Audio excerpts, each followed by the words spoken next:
A massive thank you to all of the sponsors on the Suffolk Non-League Show. Without their help and support this year, we would not have been able to have made the improvements that we have done to the show. Other than sponsoring one of our local sides, Grunsborough in the SIL, GBS are a family-run construction company in Ipswich operating nationwide with over 30 years experience in fire protection, diamond drilling, commercial building, health and safety and asbestos removal. Starling and Lock, a self-employed electrician since 1989 offering domestic work and certificates for people buying and selling houses, an NIC EIC member based in the Stowmarket, Suffolk area. All of the branding that you see on the Suffolk Non-League Show comes from these guys at Matchday Marketing. They are a sports marketing and branding company helping enhance the image and profile of grassroots football and non-league clubs at a very low cost, utilising over 20 plus years in the game. All of the merchandise that is available with the Suffolk Non-League Show has come from these guys at Your Shirts. They offer eye-catching, professional-looking garments for your business, team, club or organisation. They offer a range of printing methods to cover all individual costs. Doesn't matter if it's text, images or anything else that you require to look unique and stand out from the competition. These guys are creating our website and they can do the same for you. Clabber Creative are an agency based in Framlingham, Suffolk, offering fully managed football club websites. They are about giving your club a professional look, feel and ongoing support to maintain the site. Alpha Surveys, providing topographical and measured building surveys throughout East Anglia. If you are in need of quality surveys on any home improvements, contact Alpha Surveys on Instagram. Links for all of these companies will be in the description below. Go and check them out and tell them that DJam has sent you.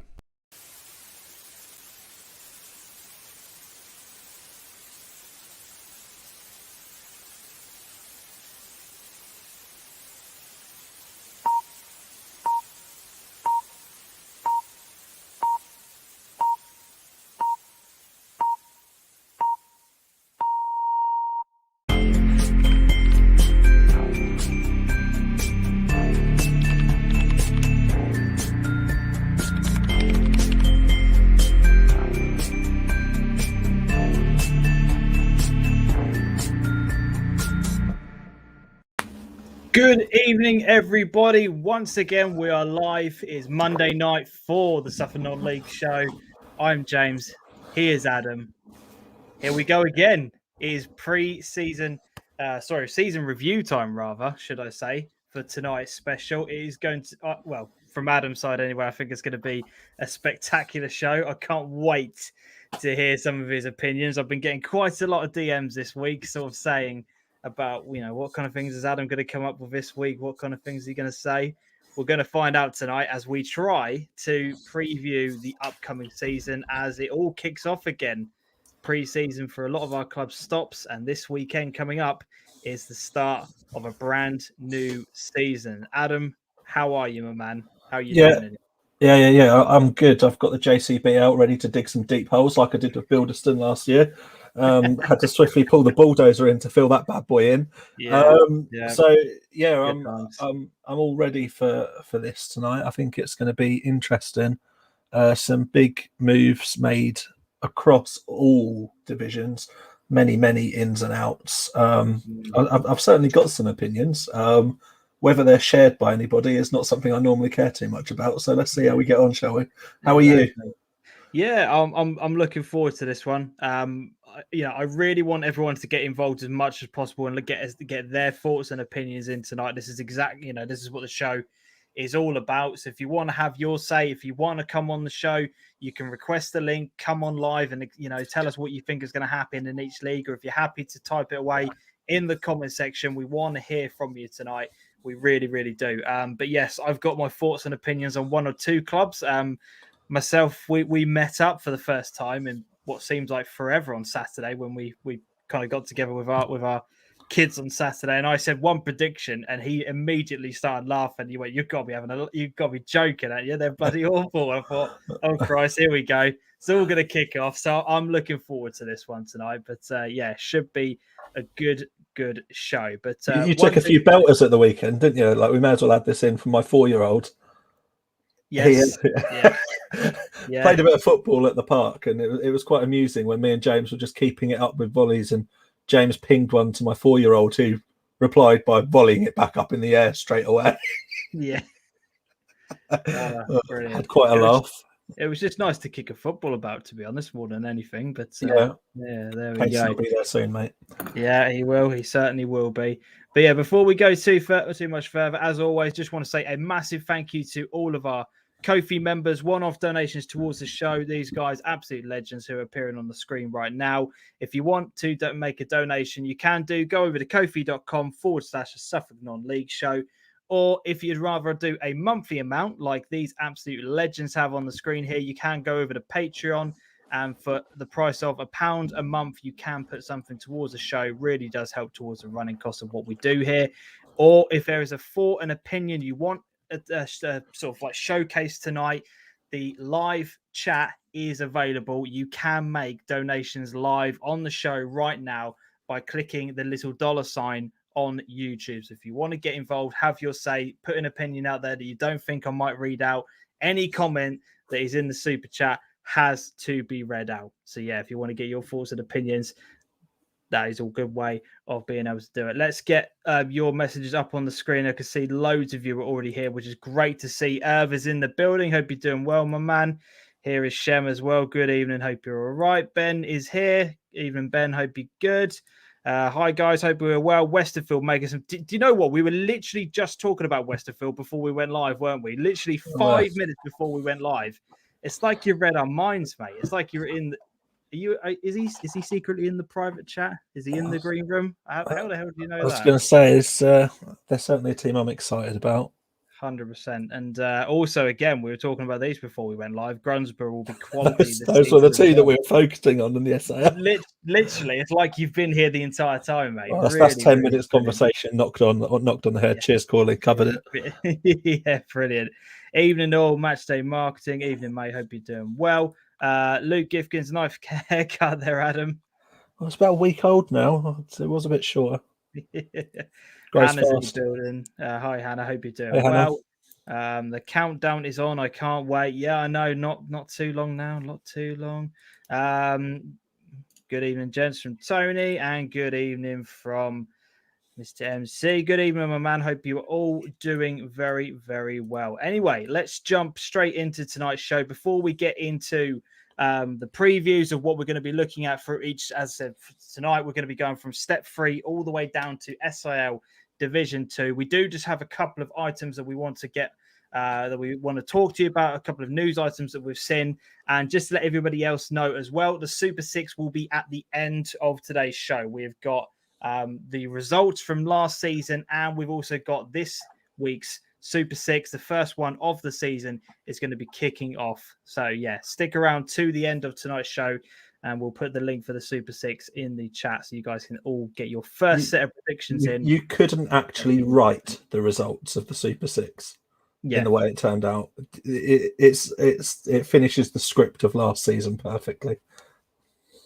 I haven't seen it, so I'm not entirely. He sent me the graphic. I've uploaded it, but I always do that thing where I don't look at it before we go live because I want to have a bit of a surprise and a reaction to it. Tony, Henley have been busy with signings as well. Again, we'll talk more about Henley and the SIL when we get to that division. Maverick is also here as well. Hello, mate. And there he is, the big man himself. Dan, hope you're doing well, my man. Hope you are doing well. So first bit of news, Adam, is the contingency plan. Someone has been thinking ahead. Big news from the FA, step 5 and 6. It's a bit. It's a committee member. It's a committee board, isn't it? They've kind of come up with a contingency plan. Before I kind of get into the finer details of it, because I've got a few slides that we want to go through and a couple of proposals that have been made. Refreshing to see that somebody's actually thinking ahead before a ball's been kicked, or too late. Where are you kind of sitting on it? No, I think it's good. I don't think you can blame people for what's gone before now. That's signed, sealed, and delivered. We've had the response from that, and it is all done. What I'd like to say is that I think it's a really, really positive move to get it out there before a ball is kicked, and to give clubs a little chance to go over the proposal, make their comment. I think comment is due in by the end of the week. Yes, and you know, at that point they'll have a firm ground in terms of knowing what's going to happen. I think everyone's a little bit dubious, and rightly so, about what might happen come autumn, winter time. Yeah. Like, the best we know is the best prepared that we'll be. So I'm excited for it. I think it's a great step for non-league football, and I think it's a real show of intent that they have learned from what, let's be honest, has been a bit of a messy 2 seasons. Yeah. And that's not me digging anybody out. It has No, just been messy chaotic. to decide it. Yeah. Yeah, it's been chaotic. So let's hope that we follow through with it and really come up with a resolution, because it's a great move for me. Definitely. So just to make everybody aware, for those of you who haven't seen the announcements on here, so there has been a proposal that has been put in place to say that the document is then setting out a step 5 and step 6 COVID contingency plan. So as it does state in here, steps 3 and 4 are also undertaking a similar process, and the National League will engage in its own process for steps 1 and 2. They maintain, as they always do, maintain the view the health and safety of club staff members is of paramount importance.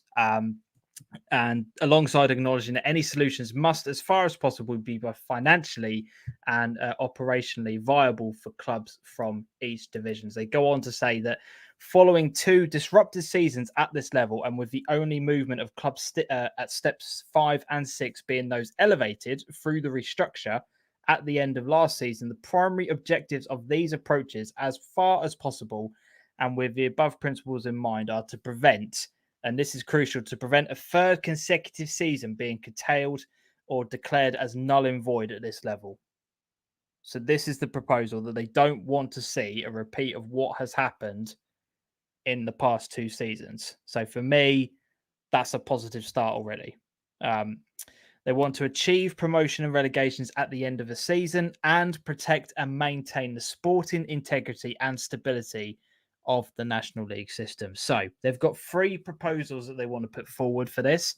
The first proposal is if we are able to complete 75% of fixtures. So, I mean, with the amount of football that's been played at the beginning of the season, this is possible.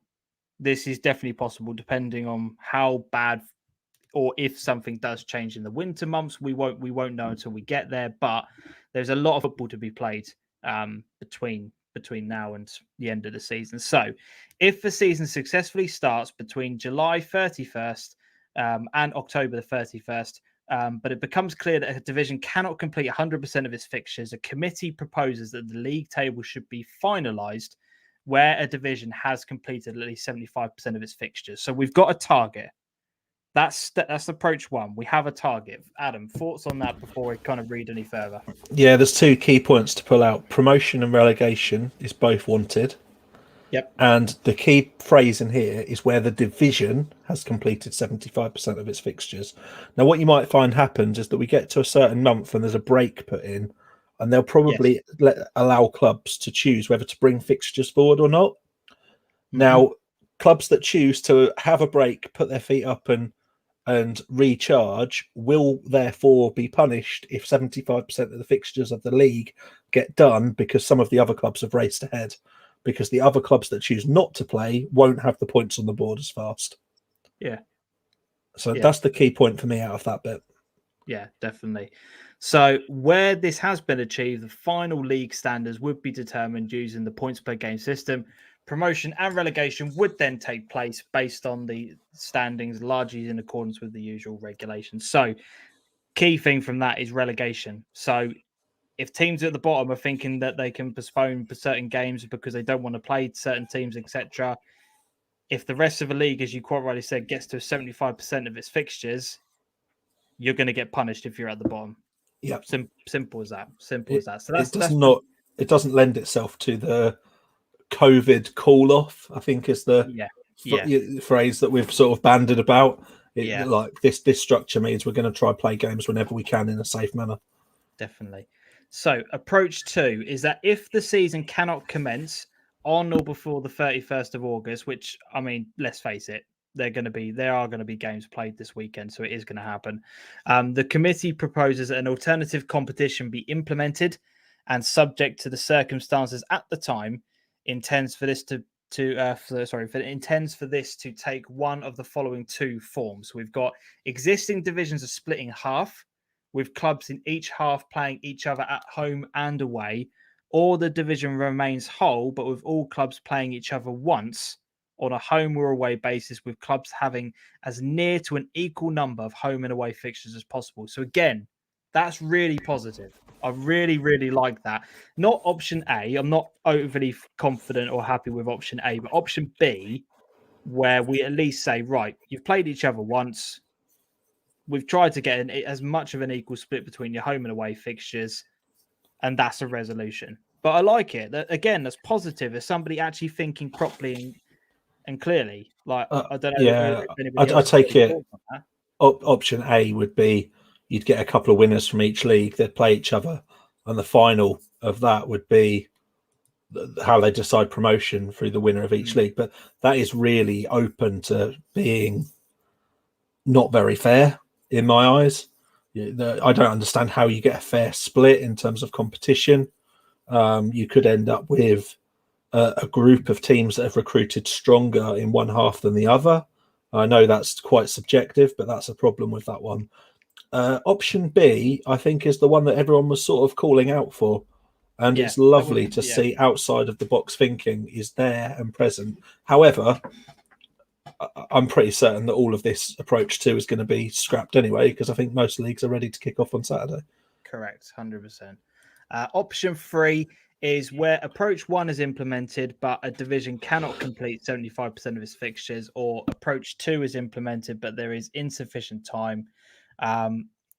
May be implemented a supplementary competition which could be extended beyond the end of a traditional season. So they're talking about the options of being able to play each division for a longer period of time is the long and short of it. So again, there's a lot of thinking in there, a lot of positive moves, but we hope that something similar will come for step 3 and 4, because from step 5 and 6 perspectives, that's really positive, and I'm glad that something like that has come out. So, fingers crossed we get a similar sort of approach for that. But again, it's nice to see that somebody's actually thinking about it and putting some sort of steps in place that, because let's face it, who knows what's going to happen this season? Like, hopefully there's no interruptions, but the chances are that there are likely to be one or two. But there's obviously been the moves at step 5 and 6, and however controversial they've been, however much upset they've caused,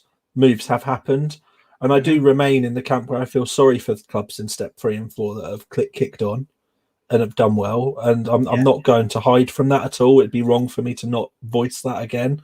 And so I really do hope that a very, very similar, if not exactly the same structure, is there for the sake of our teams at step 3 and 4 that can push on and do a little bit more, because I do genuinely think that we have clubs across both leagues that are capable of challenging for promotion. Oh God, yeah.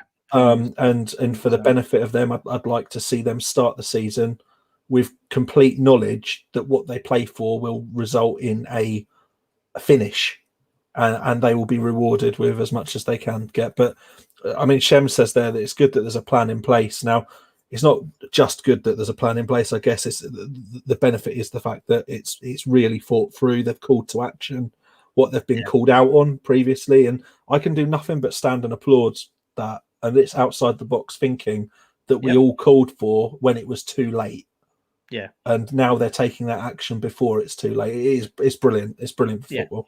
Yeah, no, it's definitely good news. Anything from the SIL, James, in terms of what they plan to do? I'm not calling a league out, but it's important that they are able to get some structured movement after the AGM debacle that was.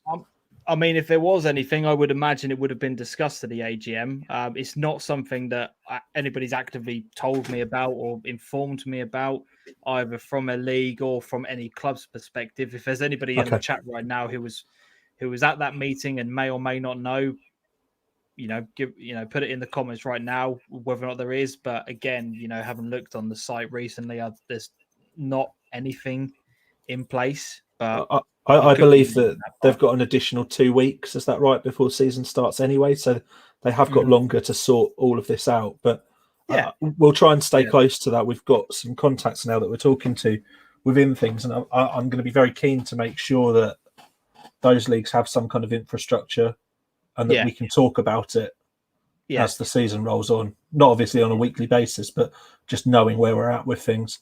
Things like monitoring when we get to that 75% complete point, that's going to be quite important for us to understand how close we are to how the season will pan out. Maverick has put SIL strategy has been discussed at the committee, which is good. Broadly speaking, it will split into two halves. I'd again like to know a little bit more on that, but at least it has been discussed. So that's a good.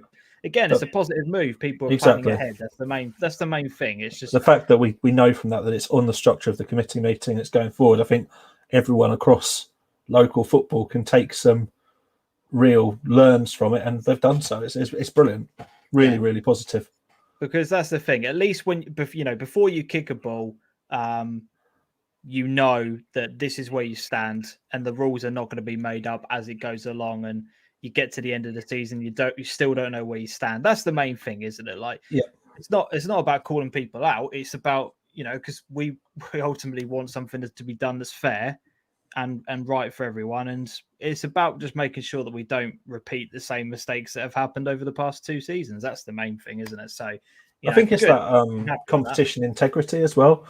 For me, steps 3 and 4 lost a bit of integrity by not having any methodology of recognizing what their teams had done across 2 seasons, whereas steps 5 and 6 got it done in the restructure. There could have still been some movement made across the next 2 steps up, but to know that the SIL plans to keep within that and put plans in place to keep the integrity of the league going and everything, that's amazing. It means that everyone's playing for the right to actually play competitive football. Correct. Should keep people interested. Correct. Glenn has put next committee meeting will be sorted, and as Maverick has then put, as Glenn said, further details will be forthcoming, which is great. Which is awesome. Exactly what we want. Exactly what we want. Luke, as they sorted it out before the season started, not making a decision during the season. Again, that's the most important thing. That's exactly it. That's the headline for me. Yeah, really promising, really proactive. Love it. Really, really good move by everybody involved at that committee meeting. From an SIL perspective, we do have some news to say that we talked about it last week in that the senior fixtures were out. We now have the opening day fixtures for Div 1, Div 2, and Div 3. So the SIL senior is starting on, I believe it's the 7th. I've been told 7th of August. So 7th of August.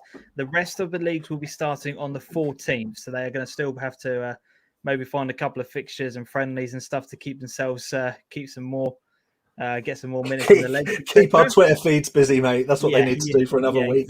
Exactly. Yeah. So just to let everybody know, from a Div 1 perspective, here is the opening round of fixtures. So we've got Bacton versus Sporting, Coddenham versus Kesgrave, Grunsborough versus Suffolk, and Stanton versus Tattingstone, When Hastings versus Southwold, Wickham Market versus Bromford Road. Oh, boys.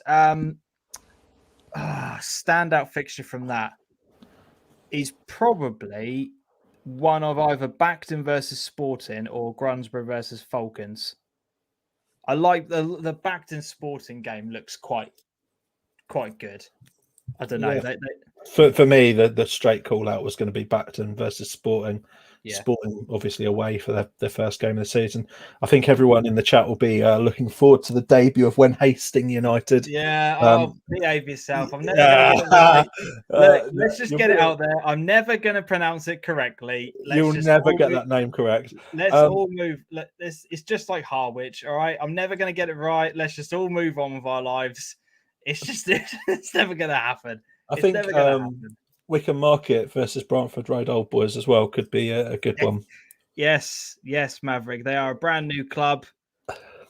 We'll introduce you to them throughout the season. Don't worry, mate. Some good opening day fixtures there. In Div 2, we've got Elmswell versus Wolverstone, Ipswich Athletic versus Saxmundham, Curtin versus Cockfield, Somersham versus Witnesham Wasps, Stonham versus Melton, and Ufford versus Thurston. Again, some good games in amongst there.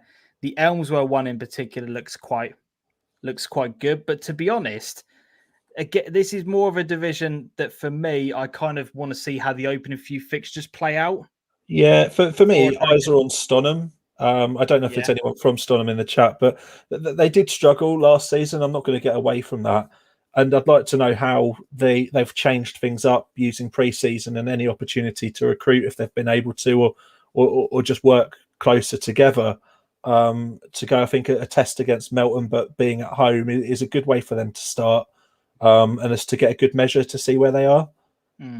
So that's where I'm looking, but it really is a case in this league of just seeing whereabouts people are. Ufford versus Thurston stands out. I know Ufford have got sort of aspirations in terms of where they want to be and what they want to do. I think they'd really like to look at working towards promotion, and Thurston will certainly be a test. and as Venable says here, Thurston still need a new gaffer. They absolutely do. If anybody is looking for a new role, there you go. SIL Div 2, get yourself involved. Get yourself involved. Ben, some tough games to start. Wickham to win Div 1 and Saxmundham could win Div 2. There you go. Some bold predictions straight away. Love that. I think Wickham stand a good chance. I think they're a very good side. Div 2, I think is quite wide open. Obviously Elmswell did quite well last year, didn't they? But they've had a structural, managerial change to how many of their players are still going to be involved. You just don't know, because a lot of those clubs, unless People they are move. quite proactive on social media, you don't tend to hear about who's gone where and who's signed for who, etc. So, Yeah, that'll be very interesting to see. Shem, Ufford, if they sort the beach out, will be a tough team to beat. Well, to be honest, that could work in their favour. Having a bad pitch is not always a bad thing for the home side. whenever they go away, Shem, it looks like they're running 3 times as fast as they are when they're at home. So they're not wading through mud quite as bad as they are at home. It's not a great pitch to play on, but those are the challenges of the SIL, and it's part of the reason why we love it. Yeah. Glenn, Wolfstone's 100th season promotion on the cards. I know a couple of people that play for Wolverstone, so I'll find out during the week and get a little bit of a feel about what's going on at the club. If it is their 100th season, which I wasn't aware of, it would actually be rather good to get somebody on pretty quickly to have a chat. Right. Yeah. Yeah. No, definitely. That's one to bookmark. Definitely. Div 3, we've got AFC Wanderers versus Needham Market Phoenix, Bardwell versus Leiston Youth, Great Blakenham Checkers versus Unity, Hope Church versus Aldborough, Laxfield versus Kesgrave Kestrels, Stage versus Ockhold, and Wortham versus Bromford United. Potentially a very different looking Bromford United, as we've seen on social media. A lot of their players have left the building and have it's a Phoenix club at this point, isn't it? Yeah. To be quite honest, really and that's not a slight on them, but players have gone now, so they've got to start again. Again, we're not going to know what we're going to get from them until things get underway. Yes. But there's a few other Needham Market Phoenix and their new Leiston Youth. Let's see what those teams can bring. Aldborough says Shem, Bardwell for Dan. We'll get more into this in a bit more in depth when we go through each division and sort of have a little bit of a look as to who we think will do quite well. But so opening day fixtures, as I said, all of these divisions did 1, 2, and 3 to kick off their season on the 14th of August. Right, Adam, shall we get into the main point of the show? We're 29 minutes in, approaching the half an hour mark. We've done 30 minutes of news and views, which feels tasty.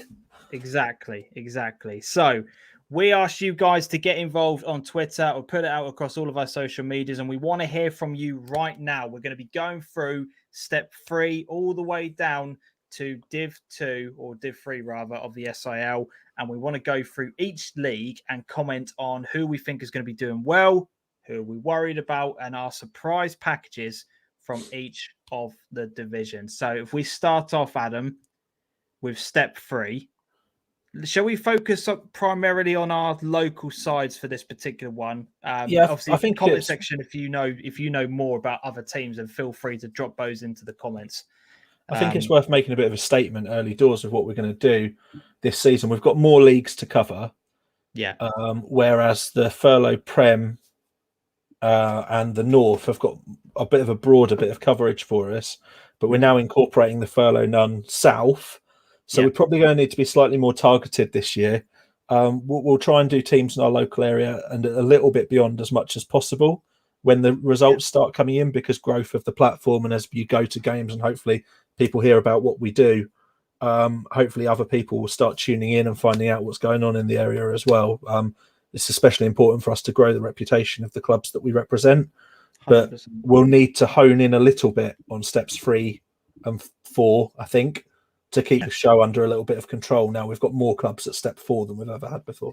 Yeah, I was just about to say, especially step 4, that next season could be, we're going to need to understand that league far more because of the number of teams that are now involved at that level. So yeah, no, I 100% agree with that. So should we start off with step 3 then? We've got 3 local sides in there: Needham Market, Leiston, and Lowestoft. Should we start with Needham? Yeah.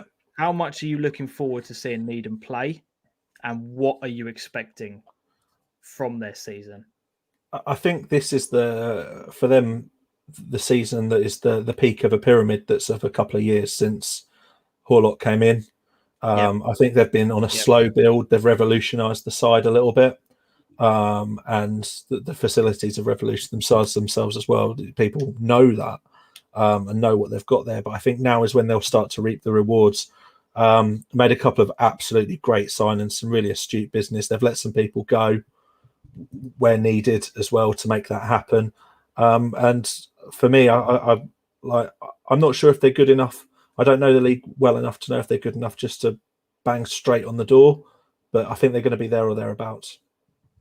For me, I talked to quite a few people from the club the other day when I was there covering the Ipswich game, and when I saw them when they came over to Bury as well. They are very, very confident and very, very happy with the squad that they have assembled. They feel that now is their time. The only concern that they have is that the momentum that they were building last season, they don't. The only thing was that they don't know whether or not other clubs are now going to realise, oh, okay, Needham were actually a bit of a threat. Yeah. Because one of the things that they said to me was that when teams came down to them last year was, oh, it's only Needham. They heard those kind of comments from people when they were turning up. Yeah. Whereas now people know what Needham are about. And that's the only thing that they're going to be, oh, okay, maybe teams might up their game a little bit to kind of counter us a little bit. But, for me, it's playoffs as a minimum. Yeah. I can't. I think they're going to continue the momentum. Yes, they've lost a couple of people to Leiston, which was disappointing during the summer, but I think they've recruited quite nicely. They look quite a formidable team, and that experience against the Ipswich lot as well. I know it's only one game, but they would have learned so much from that game. And fitness-wise, they seem to be at a really good level as well, which was quite impressive, to be honest. Yeah. So I think they're going to have a good season. I think they're going to be great to follow this year. It's going to be very, very interesting, and hopefully we'll get some more coverage from the club drip into the show. I think we can sort of hint at over the weeks, and it'll be quite nice to do a bit more with them. I'm not going to hide away from the fact that we haven't broken too much ground in step 3 yet. Thanks to Follow the Trawler, Colin Weston. We've got a little bit of coverage at the Met Police.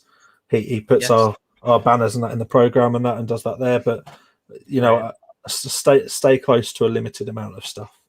Yeah, definitely. Leiston, talk to me about Leiston. It's an open checkbook over there, isn't it? This is when we'll start getting the JCB out. They have proved that if they want somebody, they can have them. And that is a dangerous game, not only for Leiston, but for everyone else in the league, because Seb going back there is he's more than capable at step 3. He could go above that, in my opinion. They've got players playing at the level that are of high quality. Now, if you would have asked me about Leiston last year, I said that they looked promising but too young, and I would have said mid-table, but they completely fell off a cliff. I still have my concerns. I don't think Darren Eadie's going to be able to be around as much as he may like to be with his commitments with Norwich. He's heavily involved in several projects there, so I'd be surprised if he's always about there. And I don't know how much pressure that will be put onto onto is it Chris? I think the other manager that's there. Yeah. And I don't know how much that will change things. So I'm not sure if the setup's exactly where it needs to be. But as I said, they announced their signings in an open checkbook style, getting in some fantastic names and some high quality players. And they seem to be doing all right in pre-season. Will it pay off when you come to the crunch of the league? I think they'll do better than last year. Mid-table. Can't do much worse. Can't do much worse. Jesus Christ. They can't do much worse, but I can quote some teams that have persisted at the same level of awfulness for year on year. So they won't do that. They'll improve from last year. We all know the one team you're referring to. I've actually got 3 or 4 in my mind, if I'm honest. Oh, okay, fair enough. I'm not quoting the name. I'll be a supporter next week, maybe. I think we need to expect vast improvement, but on the flip side of that, they will be held very accountable for if it doesn't come off, and managerial change could be on the cards. I would say if with that set of players they don't achieve some decent results. Fair. Okay. I want to get everyone's thoughts on that one. That in a conversation right now. For me, this is where I'm gonna probably shoot myself in the foot a bit. But solid. Let's stick their head above the parapet.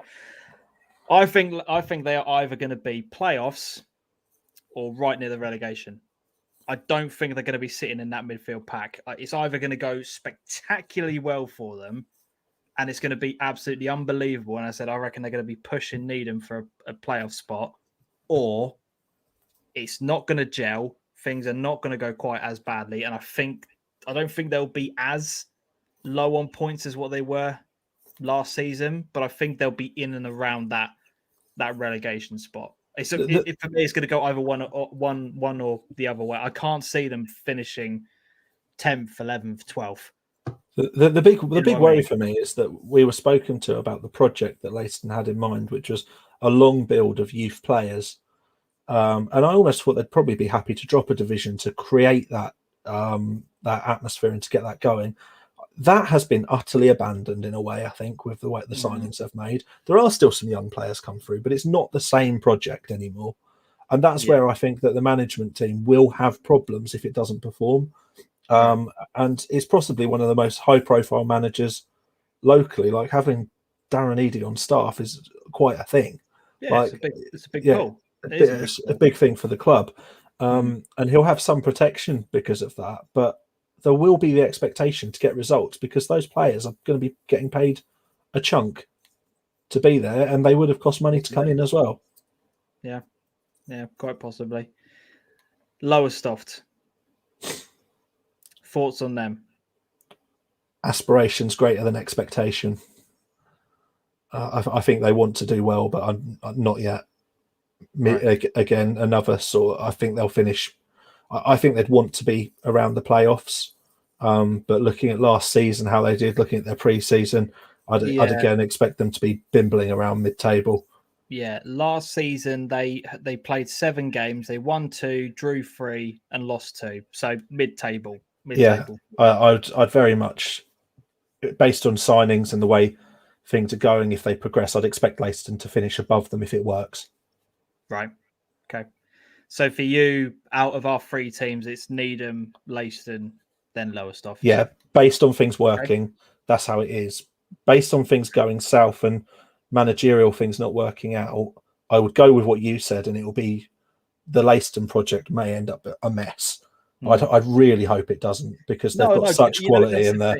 Yeah, I really don't want it to, because obviously I want all of our Suffolk sides to do really well at this level of the game. But there is that for me flip of a coin of it will literally go either way. And as I said, if Leiston finish mid-table, I'll be very, very shocked. Very, very shocked. I think it's going to go one either way. For me, I think if Lowestoft, and this might not be that ambitious, I think if they get in the top half, I'd consider that a good season.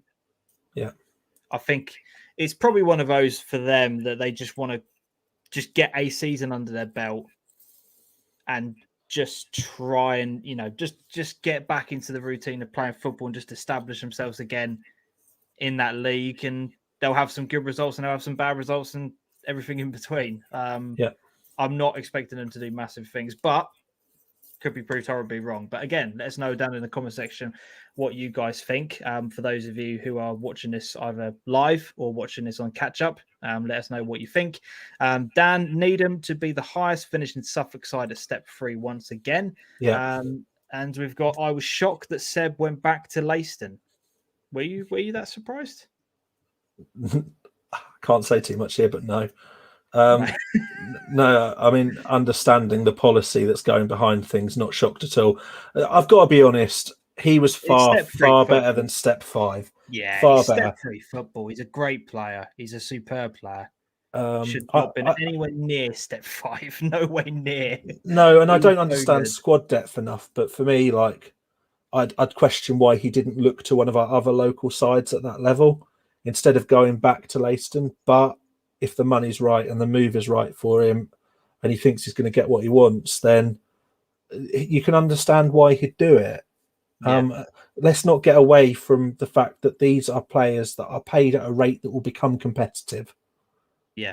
At this level. And that's not me saying he's going to go for the best money, but at the same point, playing at step 3 will have greater rewards potentially than playing at the time when he left Stowe. They didn't even know that Stowe were going to get promoted out of step 5, and I'm very sure that when he signed up for that project, he did not sign up for 3 years in step 5 football.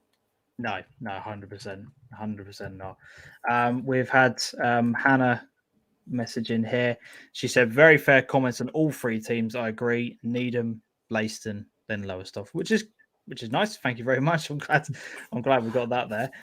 Right, shall we move on into step 4 then? This is okay. Come on in. Let's start off. Shall we start off with Bury?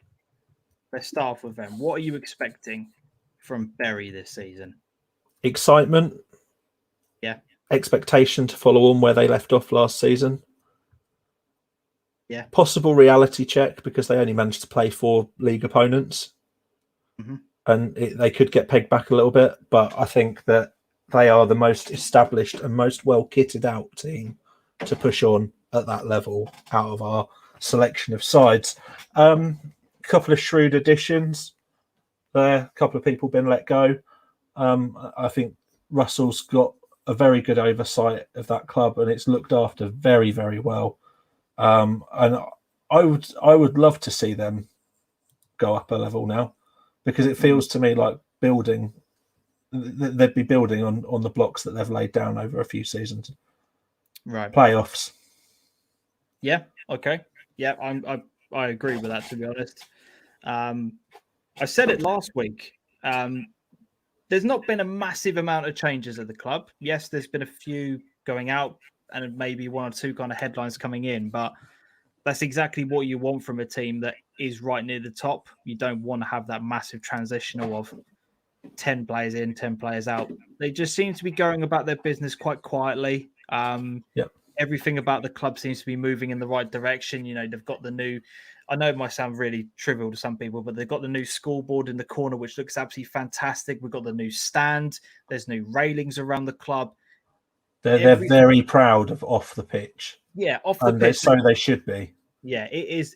Honestly, the difference of when I first went there to watch one of their games against Norwich CBS way back, you're talking 4 or 5 years ago, the difference the club from then till now is crazy. It's just absolutely brilliant. Yeah. So yeah, I agree. Playoffs as a minimum. Should we leave Stowmarket to the end, or do you want to do Stowe now? Happy to go Stowmarket now. They're next in order on the sheet. It's going to be a hard season for them. They're in a league which is uncharted territory. for them. They've had some ins and outs. They've had to shake the management team around a little bit to make things work, and the advent of Rick going into Sudbury. Danny's gone across with him, so things are different for Stowe. I think they're now an unknown quantity again, despite having some similar players. True, very true. So I'm not too sure. I think that they should be happy if they were to achieve a mid-table finish. Very happy if they could achieve a mid-table finish. Though, that they won't be happy with a mid-table finish. They haven't lost in 2.5 years in a league game. The club, like the fans and probably people that go to the game, will be probably very happy with mid-table. But that people at the club will not be happy with that. There'll be expectation. They're dreaming big. Yeah, and I think that they're putting the infrastructure in to want to go long-term towards step 3. Yeah, I think that's the aim. But I think you've got to be realistic and think long-term. And bouncing back-to-back promotions would be bad for the club and not helpful. It's a building system. And at the end of the day, you're a team where you're sort of spinning on 17 players, 18 players to get you through a season. I think you've got to gradually build that and build a bit of depth through other teams that you may have in and around the club, so that you've got some real strength. And Sudbury last year were a real good demonstration of that. How by building strength in depth around the other teams within the club, they were able to pull in and remain balanced and keep that in place. So Stowmarket have probably got a bit of work to do around the infrastructure around things. I think the club will want success, but I think if they finish mid-table, they'll count themselves as having had a good season, a good first foray, and an opportunity to build. Yeah, this is really tough for me, because we talked about this Saturday very, very briefly for step 4. And I made a very, very bold prediction about the next team, and you quickly laughed that off. And I really don't know about Stowe. They've kept a lot of the good players, but they've also lost a lot of good players as well that were part of the success of step 5. It's just part of the natural evolution, though, isn't it, of those teams they go through? And now we've got an unknown quantity. Spyro up top looks like a great addition. I am really looking forward to seeing him in action. Really am. I just don't know with Stowe. I think, again, I probably would tend to agree with you. I think if they can get a mid-table finish, I think that's a successful season, and you build on that. Yeah. But as I said, I don't know whether or not they're going to be happy with that. If you start getting to a point during a certain point, during the season where they are looking like they're finishing mid-table, you just don't want to see somebody do something stupid. Do you know what do you know what I'm trying to get at? Yeah. Because I think the expectation versus reality in football, even at this level of our game, is not always there. And I hope people don't panic unnecessarily, because promotion up to any league, realistically, you're happy just to stay in that division, aren't you? Do you know what I mean? So, I think if they finish mid-table, I think that would be considered a good season. Felix, though, what are you saying about them? Because I think me and you vastly disagree on this. Yeah, I don't think that they'll be straight down the bottom of the league, but I think they're going to struggle a bit more. And I know they built last season on the previous season, because they really did struggle in their first season up in that league. And they built on that last year, but I'm not sure this year. I think step 4 is far more competitive this year than it was last year with the teams that have gone into there. And I think it's got a lot of aspirational clubs in there. Now, the players that they're signing are a little bit older, and I don't know how the intensity and how that's going to work out over the course of a season. There is undoubted quality in some of those players that they've got there, and they've got some real hard-worn campaigners. They're going to have to change what they're doing a little bit. But I'm not. I think in a shock, Stowmarket could possibly outperform them, and it's going to be seen as what a shock! You're a Stowmarket boy. That's what you're going to say. I'm just not 100% sure at the minute with the people, like with the club. It's a very mature team, which stands in their favour. But I don't know if it's going to be enough to really kick them on again. And if we were saying kicking on from what they did last season, we're going to be looking at like 8th in the league. I'm not sure they're quite there when you look at the massive competition in that league. Yeah. Let me They just do well to live up to where they were last season. Yeah. Where did they finish last season? Just from memory, they finished on.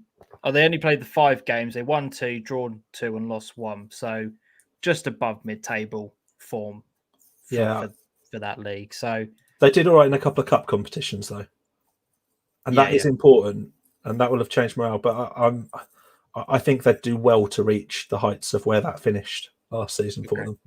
I'm going top half. Top half of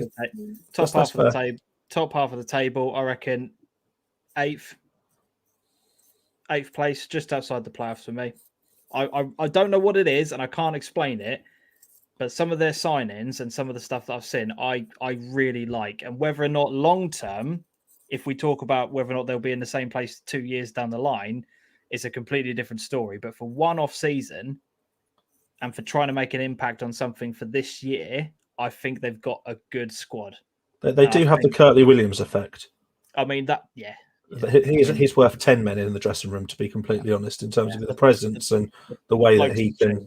Yeah, and he will bring a different form of, if he's allowed to get in and do it in terms of fitness and conditioning. Yeah, he will bring something else. So it is on the thing. But I think if I was to flip between Stowmarket and Felixstowe, knowing what I do and what I think will happen, I think Stowmarket will edge Felixstowe. Okay. Yep. Fair enough. Sudbury. Literally come back to me when they've got players. It's way too early to call for them. Right. I can't make any comment. I think what's really clear is that Rick and Gino have gone in there and had honest and frank conversations with players. Yeah. And there's either players in there that don't fancy it, realise that the expectation won't fit with what they can do, or actually want to be elsewhere with somebody else. And Rick is somebody that would be happy to sort of say, if you don't want to play with what we're doing, if you don't want to be here, go and we'll find someone else that can. Yeah. That's all well and good, but when we're trying to do this at this point, I'm not going to make a prediction on a team that clearly hasn't built its squad. It'd be silly. Okay, fair enough. Yeah, I think if you kind of look at things as it stands, bottom half, but I probably tend to agree with you. I think if we see where they're at on the 14th when they kick off their season, how many signings they've made between now and then, we might be in a better position. But again, those signings have still got to gel. They've still got to get used to the team. They're still, we don't know how many games they've played in pre-season from where they've signed from, what their fitness levels are going to be like. It could be one of those things that with Sudbury, it takes a little bit of time to get going. And again, you talked about it the other day with some of the comments that people are making about Sudbury's pre-season matches in terms of social media comments, etc. Hasn't been kind. It hasn't. It hasn't. And how long does it take for people to start going, actually, 10 games into a season, are we really seeing anything happening at this moment? And again, you just hope that clubs don't pull the trigger way too early into a start of a brand new process, because it's gonna be a bit of a cultural shift to that club, isn't it? I can't see that happening. I think it is a project. I really do. But it doesn't take an awful lot of noise for things to start happening, mate. It does seem that Sudbury fans are noisy as well, and they are letting things be heard. But I'm excited to see how they mould that club now, because it's in their gift to do so with the players that have left. But I understand why some people feel unsure, is what I'm trying to say. Yeah. Because their big names have left. That's probably making people question, what are we going to be left with?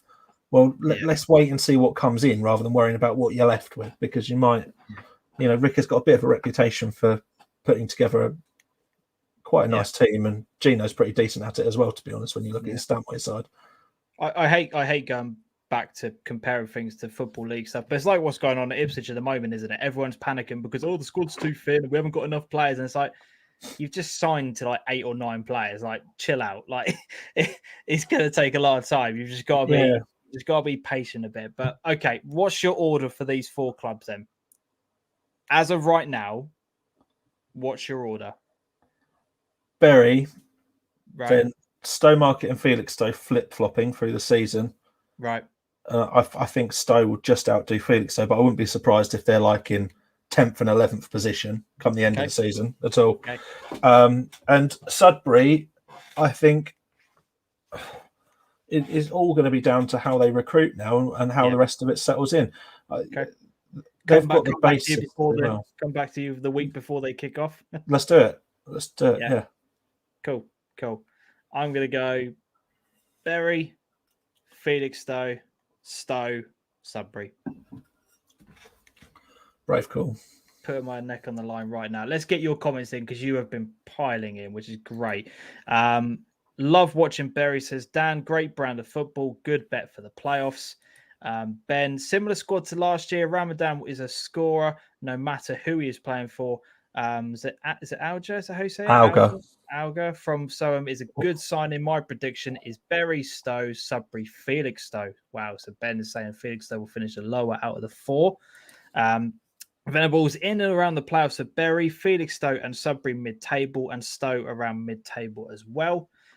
Connor, which is what we were talking about earlier on, from a fan's perspective, I'll take mid-table all day long.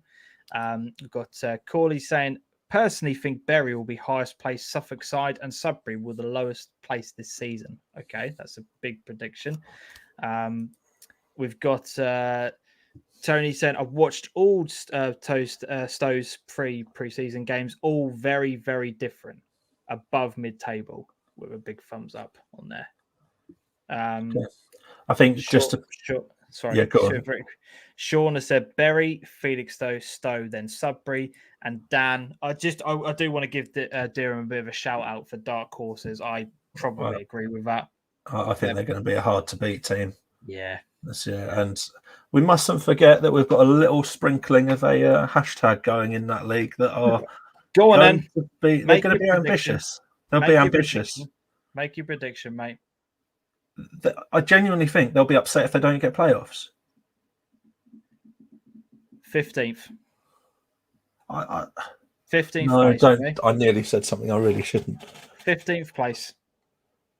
Not even joking. I don't think they'll get top half. Right. I don't think there's too many hashtag fans in here, but I would love to see it. But someone will clip this up. Someone will clip this up. I know they will. I would love to see it just because I think that they need a bit of a humbling and grounding back to reality for a season before they go again. I think there's more quality and there's a lot better direction than to allow that to happen. Sean, please don't say you're saying that they're going to be champions. Please say you're referring to somebody else. No, I think playoffs minimum will be their requirement. Okay. Only saying Sudbury lowest due to recruitment and players who have left. Happily eat my words if they finish higher. Yeah, I think 15th will be my prediction for them. Prove me wrong. Maybe we'll get to 1 or 2 of their games this season. Who knows? You'll be hashtag wrong by the end of the season. I don't think so. I think I'll be hashtag proved right. Ben, hashtag mid-table. I'm not a huge fan, but I watch them on occasions. They have an okay squad, but no standout names. There we go. But when you're that type of club, your ambitions are always high. You know, biggest team in Essex, bigger than Southend, bigger than Colchester. So, you know. It's one of them joke situations where they may be struggling. They'll just be able to draft in whatever talent they want because play for hashtag. Could well be, my friend. They've literally got their own cheat code. Is Adam a hashtag fan? Are you a hashtag fan? I'm more of a fan of an exclamation mark. Full stop for me. Yeah, full stop. No.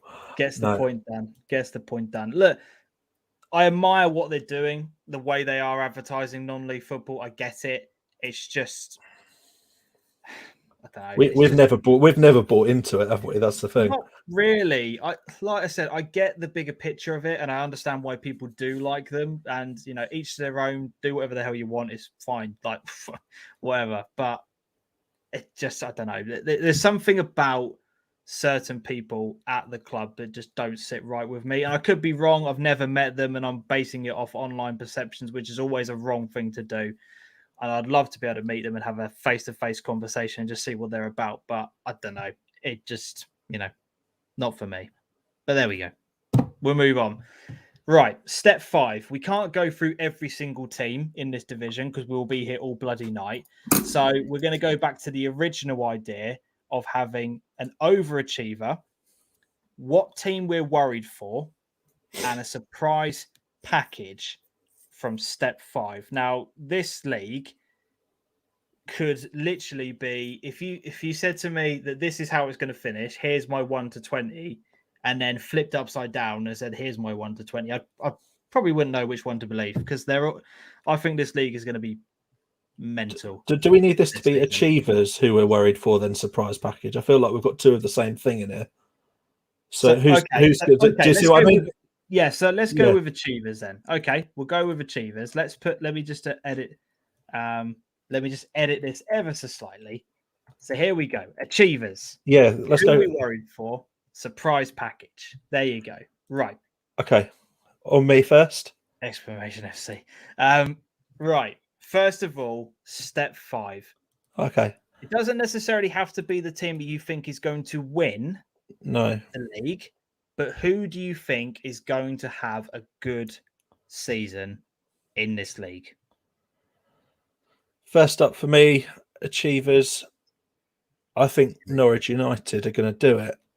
And I think that's going to annoy a lot of Wroxham fans because I think Wroxham will probably think they've got this tied up. You think they're going to win the league? I think Norwich will do it, yeah. But okay. They could. Wow. I think they've got enough about them, and they're on a good run.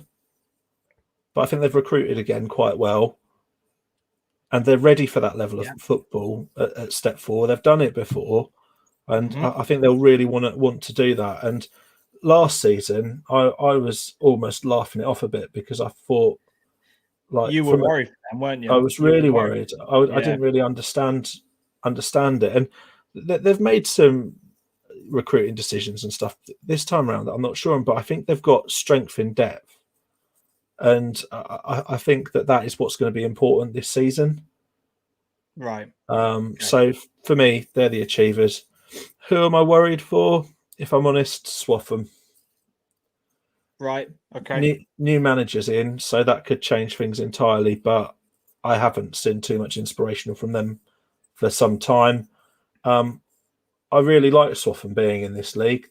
Their ground is different. They're like legacy-wise, they've had some great players, but I think it's difficult for me to see them not struggling. I'm not sure they'll be relegated, but I think I'm worried that a finish that low won't be good for them as a club. They have trouble recruiting and getting people to come along to watch the games. That's a team that you'd like to see blossom a bit to try and pull in the community and grow the club a little bit. So not the best.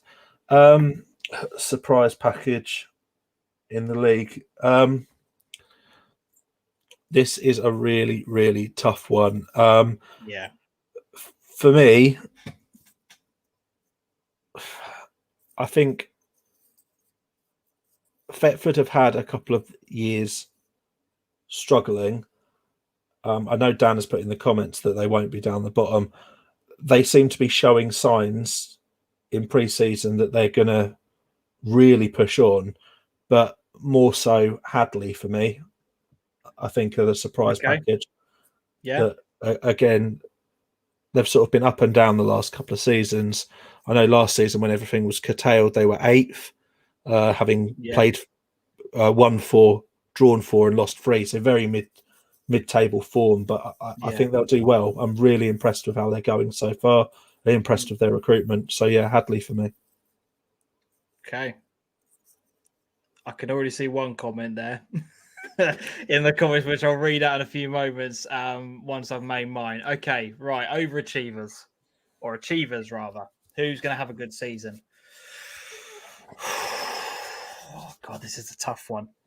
I know who I'm worried for. So I'm going to come back to my achievers. I am really worried about Haverhill Rovers. Really worried.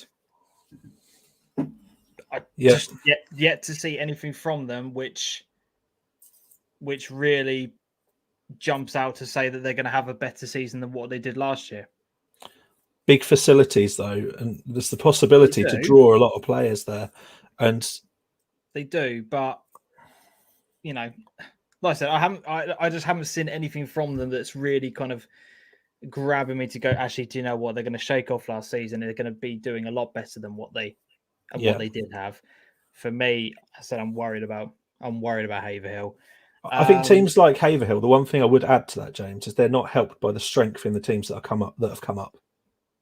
Is that fair? Is that a fair assessment? Yeah. This year, the strength of those guys that have come up is very, very impressive, and none of them, March, your Lake and Heaths, none of them are going to just be sitting there going, do you know what? If we finish 17th, 16th, we're going to be happy with that. They're all going to be gunning for a top half finish. They really want to show the league what they're about and really cement their place in this league. Clearly those teams are too good for step 6. So they're going to be really, really gunning for it. My achievers this year, I'm going to have to go with Brantham, I think it's a fair shout. I think they're going to have a good season. Again, a lot of noise off pitch, and that does kind of sway my thinking sometimes in terms of the noises that people make. But I think they're going to continue where they left off last season. We watched them a couple of times, and they were impressive last year. I can't see them not being in that top 5 challenging pack. Yeah. And I don't want to go too obvious. I don't want to say like your Roxhams and stuff like that, but I think that they will have. I think they're going to have a good season. I was very, very close to saying Ely as my achievers. I was very, very close, but I want to see how they progress over the first few games and see whether or not it's still the same from last season. But I was very, very close to saying Ely. My surprise package, and I don't know whether or not to do this as a good or a bad surprise package. I'm going to say Galston. Not for me this year. No, but as in, I think they're not. I think people are expecting a lot of them, and I don't think they're going to deliver. Yeah, I would absolutely. I am sitting in your camp right now. Fair play. Yeah. For me, I think there's a lot of people that are going in thinking, right, they should be in the top 6 this year. They've got a very, very good squad, and I just don't see it. I don't see it. Losing, we talked about this on the weekend, didn't we? Talked about it on Saturday. Losing Chris Henderson's a massive blow to that team, because we saw from that final, the whole play dictated through that guy. Like, he ran that game against Mo Barton. When you take somebody like him out, I don't know what the rest of the team's capable of, because I didn't see the rest of the team turn up. And it could be that they weren't eligible for the cup. I don't know, but I don't. For me, the surprise packages, I think that Galston will probably be bottom half. I watched them a few times last season, and the areas that I identified personally as being of worry, I don't see them having improved. Instead, they've now got Ingram, Christy Finch, and a guy they signed yesterday all as forwards, but whenever I saw them, they seem to only play one up top, really, or they'll play with 2, but in a slightly weird sort of setup. So I don't really understand the business. There was one point during the final where it was basically a 5-0-5, wasn't it? Formation. Literally, there was no one in midfield at one point during that second half. But they played kind of abandoned ship, didn't they? It was really weird. It was very odd the way that they did it, because there's very much a focal point to that team. It's whoever plays centre forward. But even in that final, they didn't even start Christy Finch.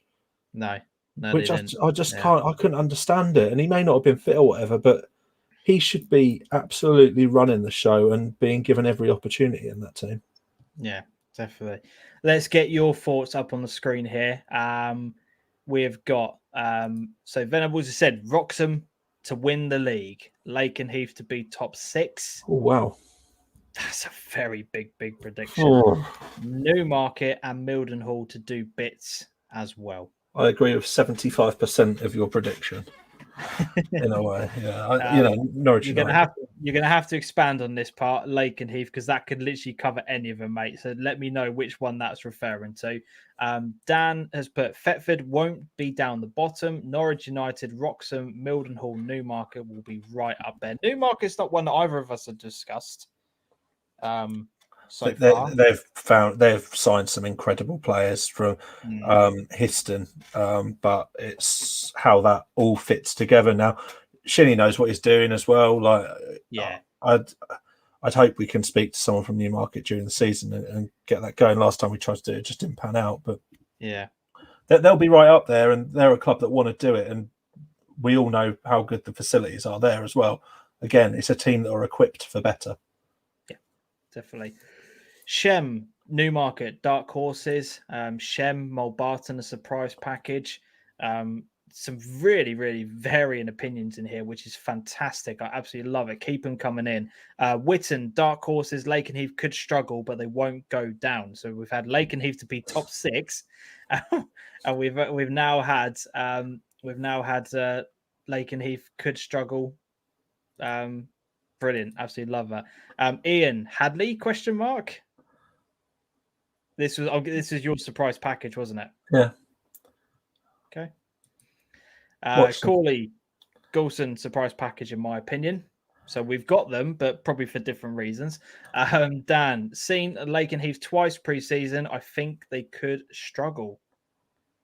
Interesting. So we've got varying opinions on what Lakenheath are capable of this season, which is, again, great to see. Great to see in the comment section why people differ on different bits and pieces. Ben, Ely would be my achievers. Woodbridge, I'm worried for. Witten, my surprise package. Are you worried for Woodbridge, Adam? Would you say you are?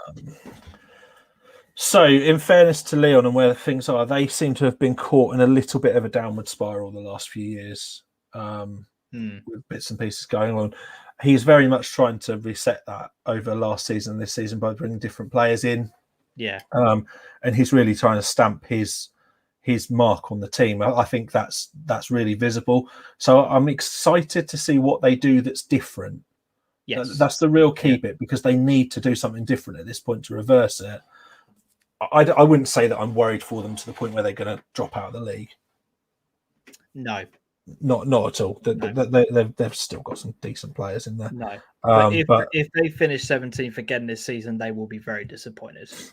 They will, yeah. And I think Leon's a very, very competitive guy. Oh, God, it's not just going to be 100%. Woodbridge are disappointed.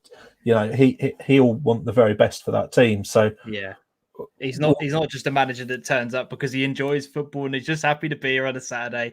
None of that. No, and he'll have expectation on his team and that to do more that way. So yeah, definitely.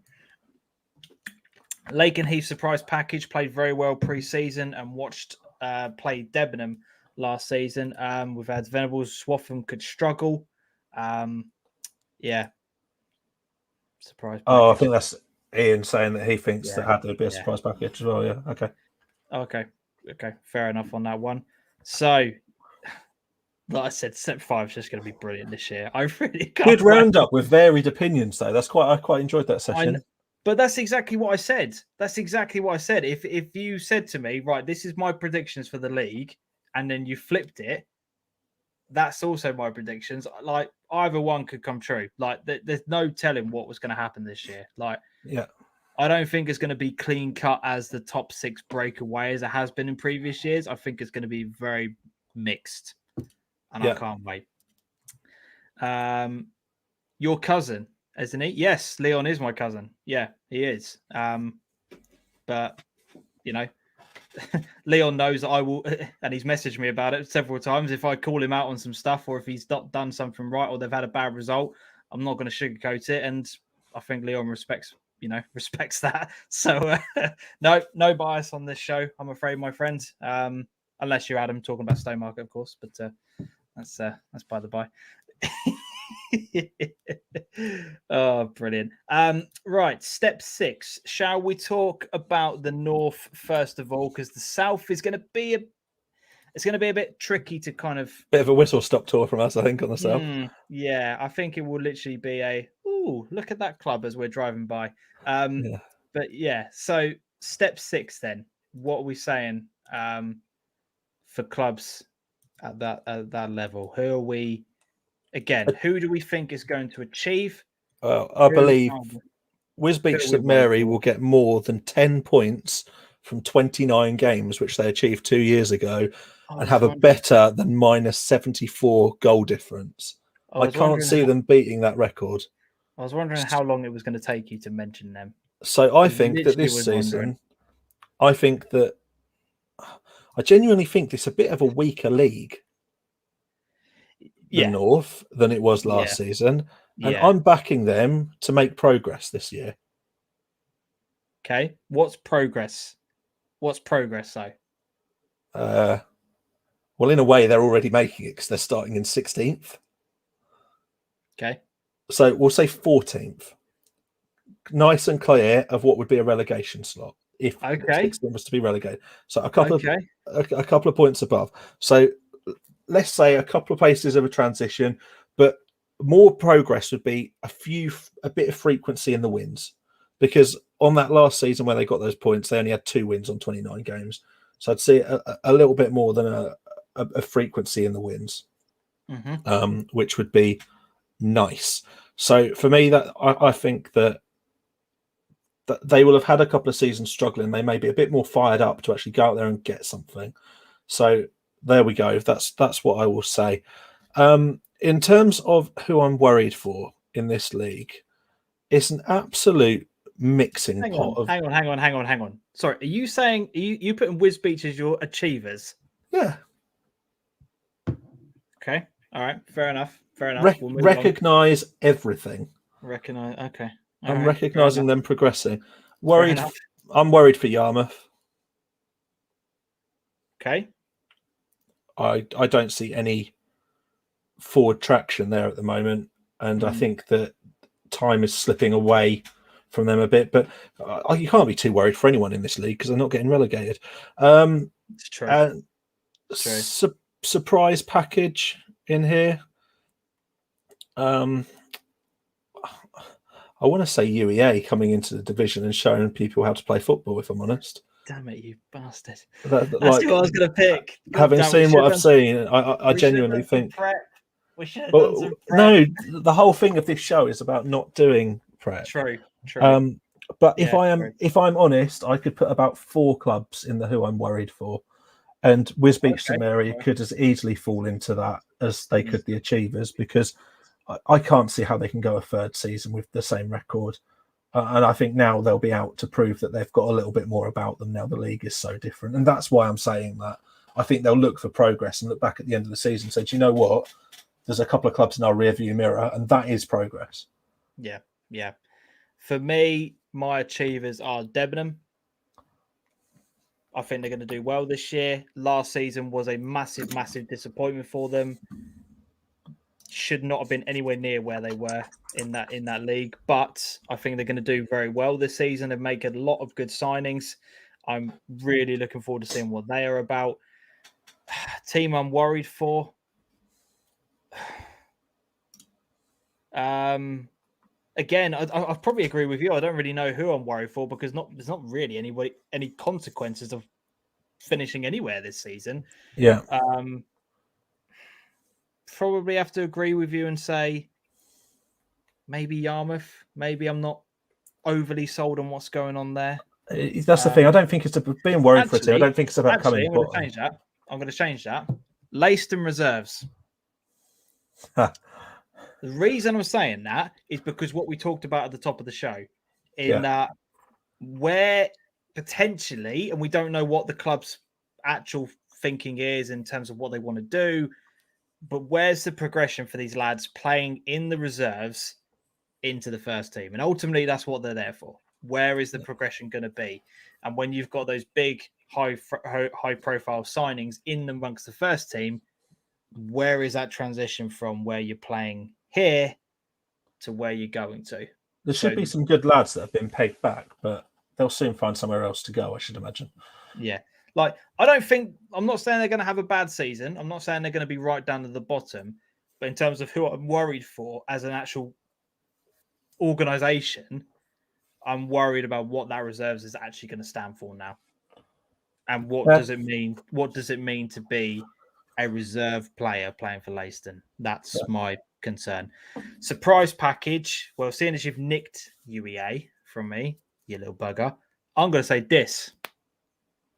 Yeah, they're making some great If they moves. can get their squad connected in the way that I think that they could do, who knows? Maybe a top 5 finish.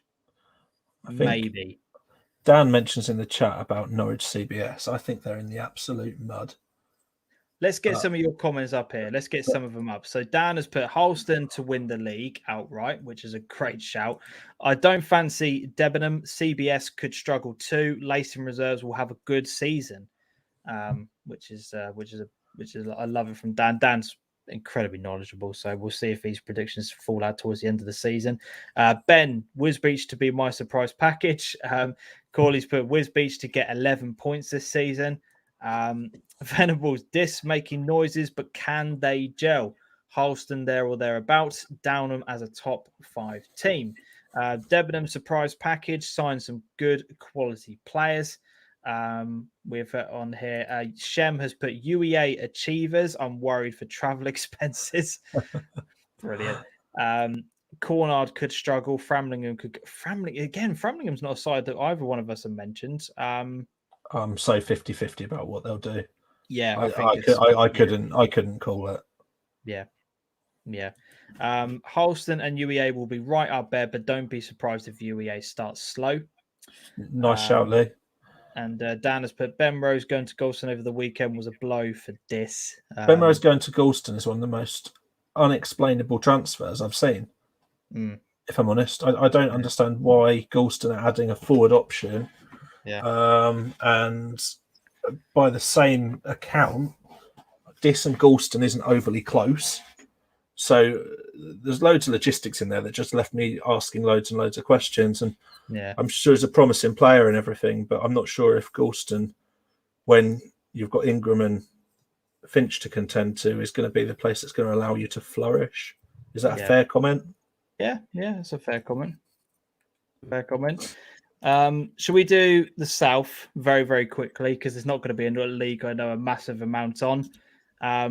Do you want to talk about some of our local sides, or do you want to talk more about a broader perspective here? Who do you think is going to... If Ipswich Wanderers don't get promoted out of this, it's going to be criminal, isn't it? Yeah. Really, with the team they've got, and I think that I'm prepared to knock that on the head fairly quickly, and sort of say, I think beyond that, I'm not really sure. Like, I'm not really sure what else will happen in that league. Looking at how that league went last season, it really wasn't overly competitive. Like, in terms of the way it worked, a lot of teams on similar points, quite leaky.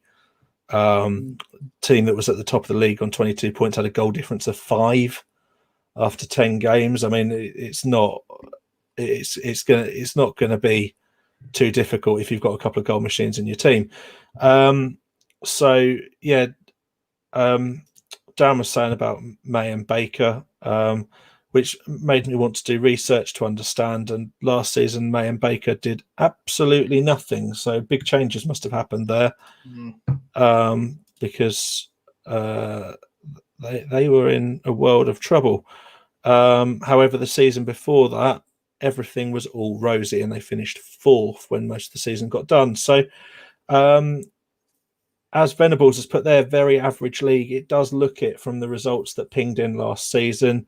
And I would hope that we also see Holland on Sea do some bits as well in their Little Oakley. We've got teams from around here that we have got to follow and see how they go. There's obviously Coggeshall United in there as well. Sudbury Reserves in there. Yes, Sudbury Reserves and Cornard. Hampstead, Haverhill Borough. There's a lot of our teams that we kind of know quite well. Loads of teams in there. Haverhill will be an interesting one. going into that league. And I think dropping into this league may benefit Haverhill a little bit. Yeah. They've struggled in previous league for the last couple of seasons, and I think this league is not as competitive as the leagues that they have been a part of. So, while I'm not going to call out achievers, overachievers, surprise packages, oversized packages, like I'm just going to say that there's some opportunity for teams to improve upon their league standings. All being said, if Ipswich Wanderers don't get promoted out of here, goodness me. Right. Okay. Yeah. Fair. Right. Let's move on then. Let's get a few of your comments up on the screen here, rather, before I move on. So we've had Ipswich Wanderers and May and Bayfield both got step 4 players. That's my top 2. Ben, Ipswich Wanderers by a mile to win the league. That is a step 5-4 league. I think it means team, yeah. Yeah, I think it means team. Wanderers, mate. I know you meant Bakers on there, Shem. Don't worry about it. Ian, Wanderers, possibly the best team, not only in Suffolk but in England, says Ian. Brilliant, absolutely brilliant. SIL Senior, right? Here we go. I may as well switch my camera off now and go sleep for a bit, because I tell you now, I can't provide opinions too much on this after last season. Right. I'll do my best, but this is your time to shine now, James. Well, it might well be, but I could end up with egg on my face as well. Do you want to start off with some predictions? Do you want to kind of think? I mean, just on what you know, what you saw last season, who's going to do well this year? Can I start off by saying I know I was absolutely pieing Bilderston Rangers off at the start of the season because they had a bit of a struggle, didn't they? They've got those 3 defeats in the column, and I think they all came pretty much one after another. And I was saying this is a bit worrying. Having seen them and the highlights of them in the cup competition playing against higher league opposition, and the way that they built their season last year until the point where it stopped, I think they could go really, really well. Like, they've shown that they can mix it with the bigger teams and really, really mix it as well. There's some good teams in there, and I think going back to Henley, they've recruited quite a lot, and obviously are consistently going pretty strongly. But yeah, Bilderston to achieve very well for me. I mean, the league looks differently to what it did last year, doesn't it? There's a lot of changes. And yeah, it's going to be hard to actually work out who's going to be doing what to start with. So I'm prepared to wait and see how things go. But for me, the team that will be up there will be Bilderston. Okay. Yep. Who are you worried for? I really want to see how the Achilles thing plays out. Can I put it like that? Yeah. Instead of just saying I'm worried for them, I just want to see how it plays out, because Kingy's barely really had a game in charge of them that's competitive yet, I don't think, because of how things have worked out, and it wasn't working before. So for me now, it's what if, like, what has all of this time done? What have all of these changes done? So time for me to have a look at that and work out what actually happens. Ipswich Vale Exiles, what will be will be. Yeah, literally could be anything, couldn't it? Really could. If it doesn't work out, people are going to be laughing at them though, and that's not going to be very comfortable. No. Surprise package.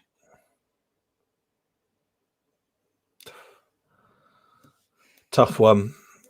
Tough one. I don't know. Bilderston didn't really fall in that. But Westerfield seem to be adding quite well, and if that works, I think they'll do well. Okay, cool. I like it. Some big calls in there. My achievers this year are going to be, God, it could literally be one of 4 or 5 teams.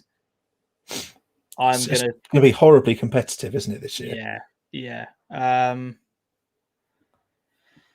Oh God, I really don't know.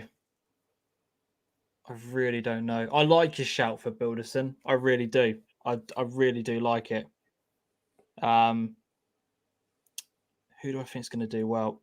I'm going to have to say, um, I think Halesworth will be up there again. Yeah. I reckon they're my team. I'm going to go with Halesworth. Who am I worried about? Leighton St Margaret's is a very easy one for me, not only because of what happened last season, but the fact that it's taken them a long time to get a manager in place. Has that And actually happened? Has the manager gone in now? I think they have got it sorted out, but it took a long time. And I just think with that, the recruitment side of things, I do worry for them this season. I think it's going to be a bit of a struggle this time around. Surprise package. It's difficult because there's a lot of good teams in in the senior league. Yeah, there's a lot of teams that you can say I think they'll do well, but that's not going to be a surprise. Yeah. I'm going to go with Ransoms as my surprise package. I like some of the signings that they've made. I think they've recruited quite well. They've taken a lot of players from Crane, which was literally just like it was just a vault with vultures, weren't it? All circling around the dead carcass, which is a horrible way to put it, but it really was. And you literally just saw every 2 or 3 days we've signed X from former Cranes, we've signed X former Crane, former Crane, former Crane. It was just like bloody hell. We've still got a few days left to see if there's any more carcasses that need picking apart, to be honest. Yeah. So yeah, they're my surprise package for this season. Let's get your thoughts and opinions up on the screen here. We've got to be looking at Bilderson and Ransoms right up there, says Venables. Irv has got IVE and Bromford should do well. Jesus Christ, mate, you already are probably pushing a lot of buttons for that one. Not Ben, hiding. Achilles to be a surprise package, says Ben. Trimley Achievers. Yeah, Trimley, I think, are getting a lot of love in the comment section right now. It's Trimley Achievers. Halesworth, I'm worried for, but it's a very tough decision. We've got Corley who says, hard to pick an achiever this season. It could be Old Newton, Trimley, Bilderston, Hawley, Henley, so on. So true. So true.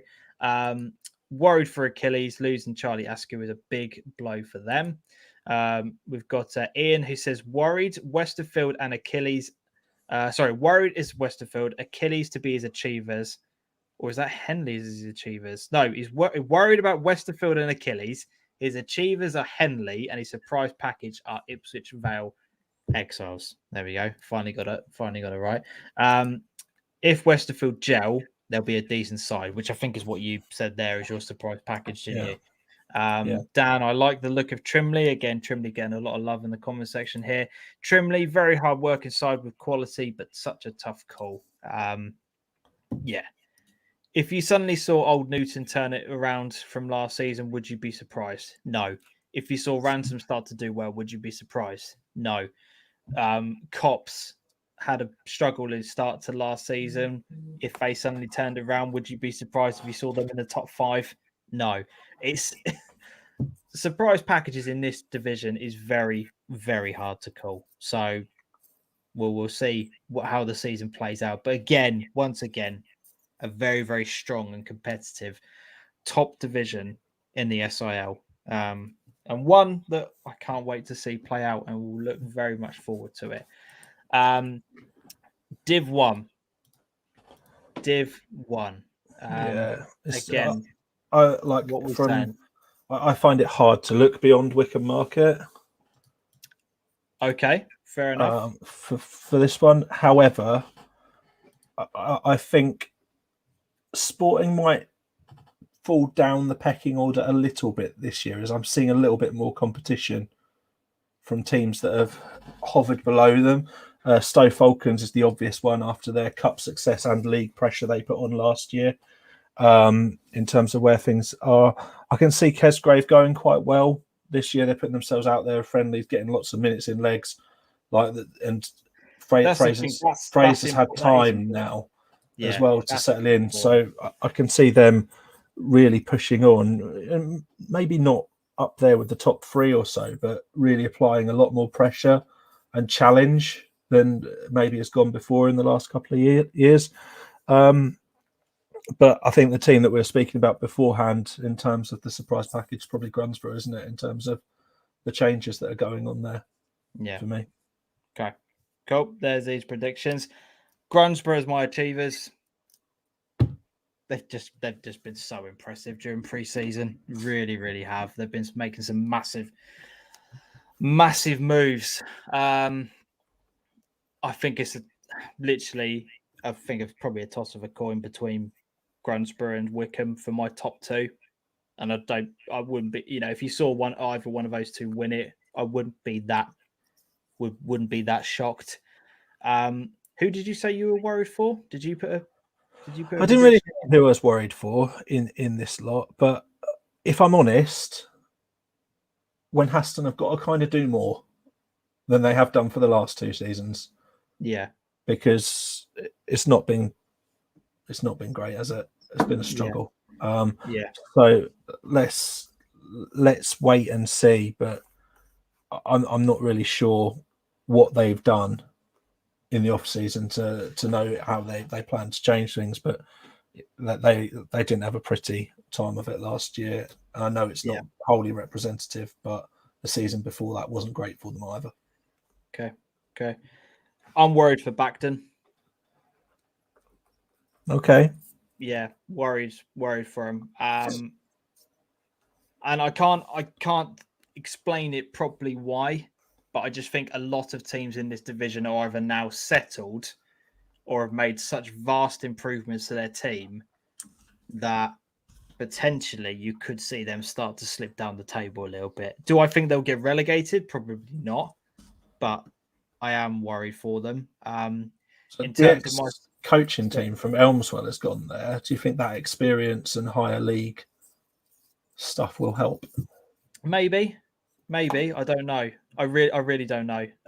But like I said, I could be horribly wrong on that one. But for me, I think other teams in the division have made more strides than them. That's what I will say on that part. Surprise package or Christ. Probably go the same with you. I reckon Kesgrove.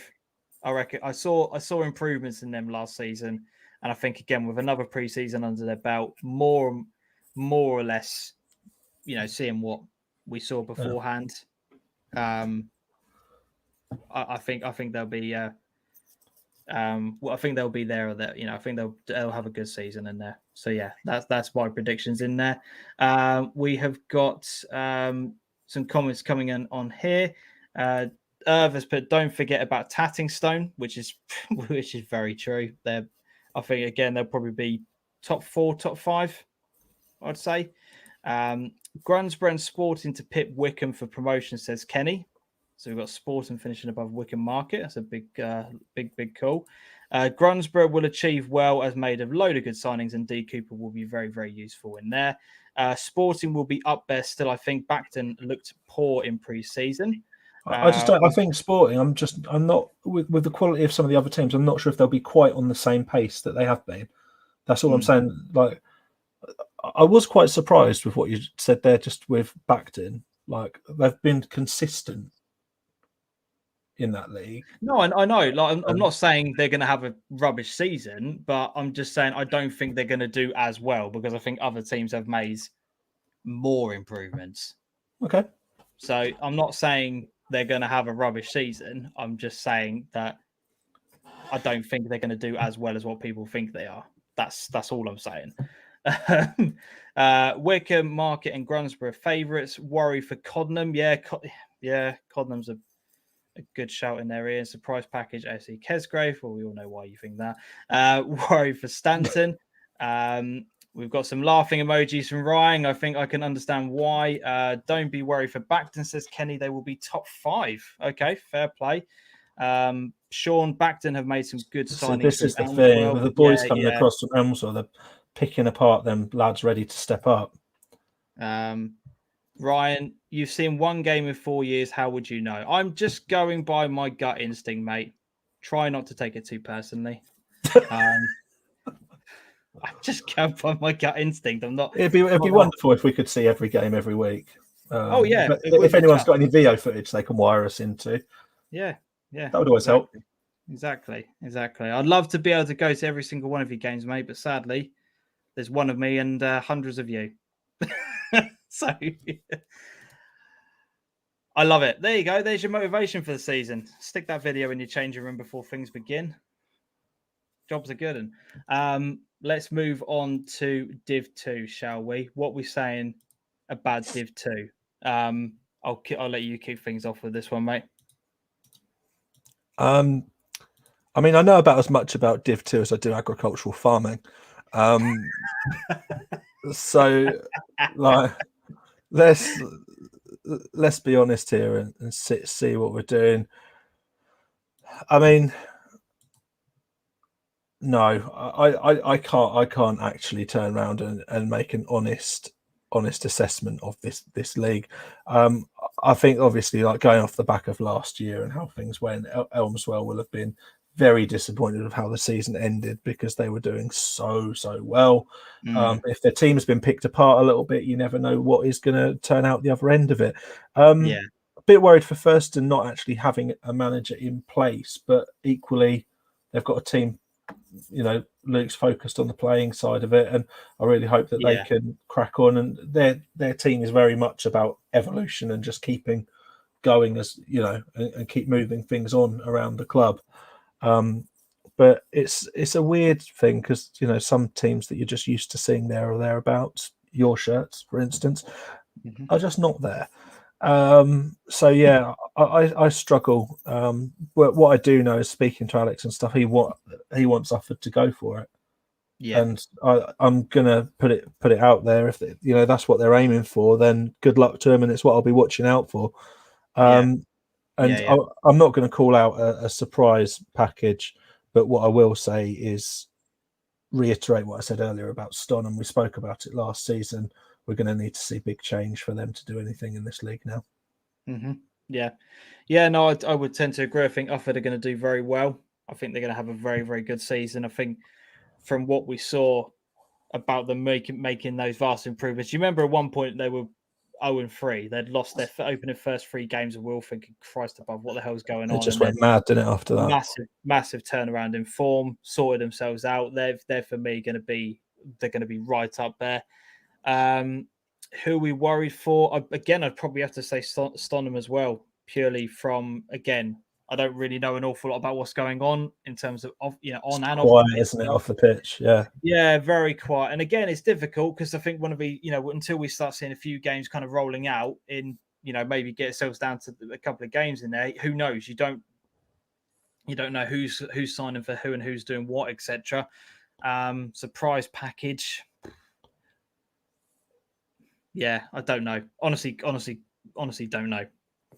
I'm not just saying that because I don't want to make a prediction, but I just could not call it in this division this time around. So we've got Shem, who has said Ufford and Melton to challenge at the top, which again you would probably, which is half of what we've been saying beforehand. Sean, Ufford to win it. Curtin could struggle again, and Somersham as a surprise package. Again, we didn't really see an awful lot of Somersham last time, and they only played the 5 games. It's so hard when you haven't seen a team really go out for over a year. Yeah. Cockfield could go well, says Luke. There's the team he reckons are going to do quite well. Ufford and Saxmundham as a top 2. Worried Ipswich Athletic and Curtin as well. So yeah, good. Got some predictions in there, which is great. Div 3. Div 3. This for me, achievers right off the bat is going to be Kesgrove. Kestrels. Going to say it straight away. I think they're going to continue the momentum that they had last season, and I think they're going to do quite well in this league this time around. What are you saying, Adam? I just wanted to get that one in there before you kind of took it. Yeah, I'm a big listener at this point, but Witness and Wasps, I think I think they proved that they can mix it with everybody last time out, and I don't see any reason why they won't do the same again. I think it's quite a difficult league this time out to really understand and get behind knowing what will happen with the changes that have happened at some clubs. And they're in Div 2, mate, just to let you know. The Wasps. have I misread my... Oh, I'm on a different flipping sheet, that's why. Because I was on last season's. Yeah. Ignore everything I've said. Yeah, no, I think in this division there is so much change when you look between the two seasons. Look how many clubs have come in. Yeah. It's utterly pointless for me, like trying to think too much into it. Checkers were a team that I thought were always a bit up and down. It'd be interesting to see how they play this out with new teams coming in. Yeah. As well, but whether or not they're good enough to crack on, I don't know. So this is a difficult level of football for me to understand with the volume of games that I can get to and when suits me to get out. Do you know what I mean? Yeah, no, definitely. Like I said, for me, I think the only prediction I'm going to be making in this division is, as I said, that Kesgo Crescals are going to have a very good season. That's my one thing I think are going to do very well. The rest of it is, we've got quite a few new teams in there this year. We've got very much changed Bromford United now as a result of what's gone on off the pitch. Like you said, who knows what's going to happen in terms of what they're capable of. You've got the likes of Stage in there, who are a well-known team. Can they potentially do well and be a surprise package? Maybe. But the rest of the league is literally, Bardwell, you expect to be up there. It's just a bit of an open book, isn't it, I think? Yeah. No, it is. Like I said, because of the new teams you've got in there, your AFC Wanderers, your Leiston Youth, your Needham Phoenix, it literally is anyone's, isn't it? Yeah. Really, who knows? We'll wait and see how the first few games kind of play out on here. We've got in Ipswich, AFC Wanderers Achievers to be Div Achievers and Div 3, and we've got Venables who's put Barbwell to win, Wortham could go down, and Aldborough to be obliterated. Jeez. Yeah, well, Aldborough last season were horrific, weren't they, in terms of their form? It was not good at all. Like, yeah, that will be an interesting one to see how it plays out. It's interesting when you're saying there, like, Wortham could go down. Like, if you look at last season, you've got teams like Ockhold that did just as poorly, if that's where we are with things. So, like, I'd be interested to know where those fine margins are with what people are defining as things that could, make a difference. Yeah, definitely. As well, Ipswich Vale Exiles, people are saying could do well, but last season 8 games, 10 points. Well, obviously they've now merged, haven't they? They've now merged with. Yes. With. Yeah. So yeah, that's why people were saying that, mate. So there we go. So people are on it. Have many of the actual players and staff gone across in the merge, or is this just a? I think a few of them have. Yeah, I've seen a lot of them on social media have gone over. So yeah, it's going to be very interesting to see how they perform like that. It's going to be very interesting to see how they perform. Definitely will be.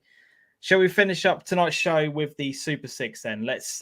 People have been waiting around for it. I know Ben's still going to be in the comment section waiting for it.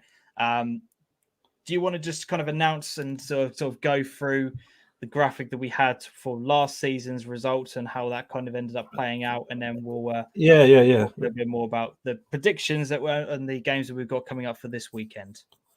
Well, we've got some winners, and we've gone for a first, second, and third place. So you'll need to contact James to collect your prizes, and he will sort things out in terms of getting some bits and pieces sorted out for you. But if you bring the graphic up, we've got the final 60 spreads. Now, I know we thought he was winning it ages ago, but Ben Froud, round of applause from everyone, because in the end, he gave it a massive, massive go, and the gap was only 14 points. And Ben did not religiously do this. He had a few weeks where he didn't compete, so it could have been much, much tighter. Dan Barnard, with equaling Alex's 130 to third place is just the funniest thing that could have happened amongst all of this, if I'm honest. So Dan finishing joint third place means that I wanted to get the Wheel of Doom out for Dan, and to get him to spin that, but it's not happening apparently. So we are doing. I can't do it to him. I can't do it to him. So we're doing prizes all the way down to fourth place, but it's literally going to be a share bag of Haribo for third and fourth, I think, at this rate. Because if we go much further, we'll just be giving prizes to everyone for participating, and we're not Norwich, so yeah, there we go. 8 off 100 says Shem. Whereabouts is Shem's score? Where was he? Oh yeah, 28th position.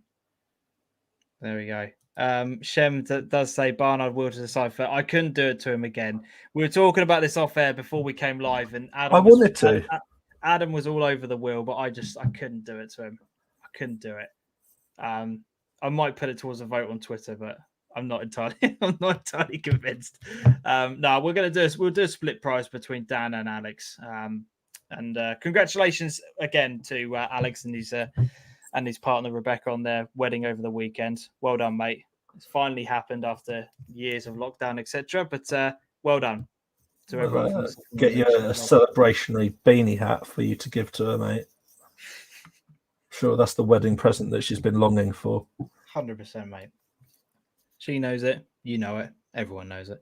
So yeah, there are the final positions for the for last season's Super Six. And here is the graphic that we've got for the opening games of the season. Whereabouts are they? There we go. Super Six. So here are the opening games that we're going to be doing for the Super Six. And Adam is going to send me the link again. That I can be putting into the comment section right now. So we've got the first 6 games are going to be Ely versus Woodbridge, March versus Hadley, Mulbarton versus Mildenhall. We've got Walsham the Willows versus Wroxham, Adam's favourite team, Wisbech versus Sheringham, and we've got Ipswich Wanderers versus Benfleet. So we've got a bit of a mixture of 4 games from the Prem. We've then got 1 from the North and 1 game from the South. We will spread these games out more as the season goes on, but the North and the South, we want to see what teams are going to be performing at what level to potentially basically determine whether or not it's a fair shout to put them in towards the Super Six. But as I said, we've got 4 Prem games going on in there, which is the most important thing. So yeah, Ely, March, Mulbarton, Walsham, Wisbech, and Ipswich all at home. Adam, have you sent me the? I've just sent it to you by email to reply to the. Fantastic. There we Has go. that come through? Has indeed. Let me put it into the comment section right now. Survey is going into the chat. If you want to get involved in the first week's Super Six, then make sure you complete the survey link there. We'll be posting it out throughout the week as well on our various social media. So make sure you get your entry in so that you don't miss out. And we will be announcing what we'll be doing for this season very, very shortly. We were hopeful to have an announcement being placed this week, but it hasn't quite been finalised yet. But we will be getting something in place moving forward for prizes towards the end of this season. But yeah, looking forward to that. Adam, have you got your predictions in already? Haven't done them yet. I think this is one of the tougher groups of games that we'll probably get for a while. Like, yeah, we haven't seen so much as a sniff really of competitive league football for a long, long time. In terms of knowing where it would actually count for anything. So I really don't know what way to go with a lot of these. So I'll sit and think on these for a little while and crack on from there, really. And there's also some games where there could be there's some big striking threats and some historically holy defences. So let's... you've got Wanderers in there. Sheringham often score quite a lot of goals and have done in pre-season.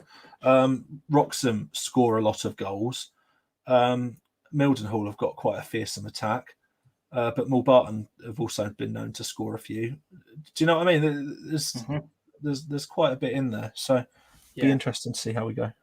100%. But there we go. So as Shem has done, make sure you get your predictions in. Again, we'll be posting these out on social medias throughout the week as well. Irv, are we discussing Ipswich? I think we'll have a lot to discuss next week, if I'm honest, with them. This looks like a big week for Ipswich. Yeah.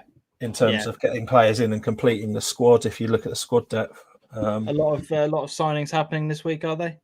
It seems to be there's a queue of 3 or 4 that are ready. There's a few things that have put bits and pieces back. I was reading before I came on that Hayden Coulson's been put back because of there's some injuries at left back at Borough. So Town do need to start working the options queue, I think, if they are to really complete this revitalisation and not have the embarrassment of having to call upon the bomb squad, as it were. But yeah, there's a couple of interesting games as well coming up. Not only have we got Colchester tomorrow night, Ipswich are playing against Millwall, I believe, on Saturday. Interesting. So 2 interesting games. And people seem to be fairly impressed with the players they've seen play so far. So I'd like it if some of the new players and the players of the actual squad started contributing with some goals, and we started seeing how we can sort of put a ball in a net. But we're patient. Pre-season, it will come, won't it? You would have thought anyway. There's a lot of gelling to do in that team, and there's a lot to learn. 100%. But yeah, that is where we're going to wrap up tonight's show. I've really enjoyed it. I hope you guys have as well. You've been absolutely superb with your comments and predictions for the season. I really appreciate everybody getting involved tonight. That was exactly what we were after. So it wasn't just myself and Adam rabbiting on, giving our thoughts and opinions. It was all of you lot getting involved, which is absolutely superb. And I'm sure we will both be proved right and wrong as the season progresses. And I'm sure people will be posting us in a couple of weeks' time going, see, told you got this one wrong. That's what football's about. Don't take life too seriously. Yeah, that's the thing. I love that. Do you know what? The last few years has just shown, don't take life too seriously. It's about, everyone's got an opinion. Everyone's got a thought. Just be happy and just be cheerful. And if you want to prove someone wrong, do it. That's absolutely fine. Just don't be dicks about it. That's all I'm going to say. I'm going to wrap up the show there. But yeah, pleasure, Adam. Once again, thanks for joining me, mate. I've really enjoyed tonight. It's been good. So yeah, if you've enjoyed it, as always, YouTube-wise, give it a big thumbs up and subscribe to the channel. We are now over 1,700 subscribers, which is just mental. On the road now to 1,800. Let's make it happen. If you haven't subscribed, make sure you do so already. For myself, I have got the Stowmarket versus Colchester's under-23 games tomorrow night, which I'll be heading off to. So match day highlights will be out on the Wednesday. Sadly, I can't make it to the Sudbury game. Work commitments have just completely thrown me out this week. I'm not going to be able to make it there in time. It's just not going to happen. So I don't want to promise something that I can't keep.